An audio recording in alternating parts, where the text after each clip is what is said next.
Salmon കറി വയ്ക്കാൻ പറ്റിയെന്ന് ആരെ പറഞ്ഞേ? മുളകിട്ട് വെച്ചാണ്ടല്ല, നല്ല നെയ്ക്കുത്തോളം നമ്മുടെ പുഴമീനെ കറി വെച്ച പോലെ ഇരിക്കും. ജോലി കഴിഞ്ഞിട്ട് ലുലു പോയിട്ട് മീൻ വാങ്ങിക്കാൻ വെച്ചാൽ മീനൊക്കെ വാങ്ങിച്ചു കഴിഞ്ഞ് നേരെ നോക്കിയിട്ടുണ്ട് അവിടെ സാൽമണിൻ്റെ തലയും വാലും സൈഡൊക്കെ കട്ട് ചെയ്തിരിക്കുന്നത്. ഒന്ന് നോക്കിയില്ല, ഒരു കറി ഓർമ്മ നേരെ സാധനം പോക്കി.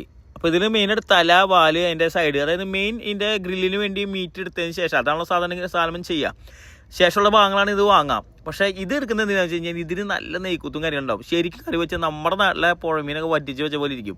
ആ പരിപാടി തന്നെ നമ്മൾ ചെയ്യാൻ പോണേ. അപ്പോൾ സാധാരണ നമ്മൾ ബട്ടറൊക്കെ ഇട്ട് ഗ്രില്ല് ചെയ്ത് കാണണേ. അപ്പോൾ നമ്മൾ ചട്ടി വെച്ചിട്ട് നമ്മൾ ഉലുവ പൊട്ടിച്ചെടുക്കുന്നു, നേരെ സവോള ഇടുന്നു, ഇഞ്ചി ഇടുന്നു, വേപ്പിലിടുന്നു. ശേഷം പിന്നെ പൊടികളാണ് ഇടുന്നത്. അതിൽ മുളക് പൊടി ഇടാൻ ഞാൻ കാശ്മീരി മുളക് പൊടി ഉണ്ടായില്ലാത്തതുകൊണ്ട് സാധാ മുളക് പൊടി ഇട്ടാൽ അത് കൂടുതലിടുക, മല്ലിപ്പൊടി ഇടുക, മഞ്ഞൾപ്പൊടി ഇടുക. പിന്നെ ഉപ്പിട്ടുണ്ട്, അത് കാണിക്കാൻ പറ്റിയ വീഡിയോ എടുത്ത് ഞാൻ വിട്ടുപോയി. പിന്നെ വെള്ളം ഒഴിച്ചിട്ട് കുടമ്പുളി വെച്ച് കഴിഞ്ഞ് തിളപ്പിച്ച് സാധനം സെറ്റ് നേരെ അതിൻ്റെ വാലും നിലയൊക്കെ വെട്ടിയിട്ട് കൂട്ടിയാണ്ട് ഇട്ട് അങ്ങോട്ട് തിളപ്പിച്ചെടുക്കുക. ഒരു 10-15 മിനിറ്റ് സാധനം സെറ്റ്. അതിൻ്റെ പീസൊക്കെ കണ്ടില്ലേ, നല്ല നെയ്ക്കുത്ത്, അതായത് നമ്മുടെ നല്ല പുഴയെന്ന് ഇടുന്ന വാളൊക്കെ പോലത്തെ ഇതിൽ നെയ്ക്കുത്തോളം ഇല്ലേ, അതേപോലെ ഇരിക്കും ഈ സാധനം കഴിച്ചു കഴിഞ്ഞാൽ. അപ്പോൾ എന്തായാലും ട്രൈ ചെയ്തോട്ടാ, അടിപൊളിയാണ്.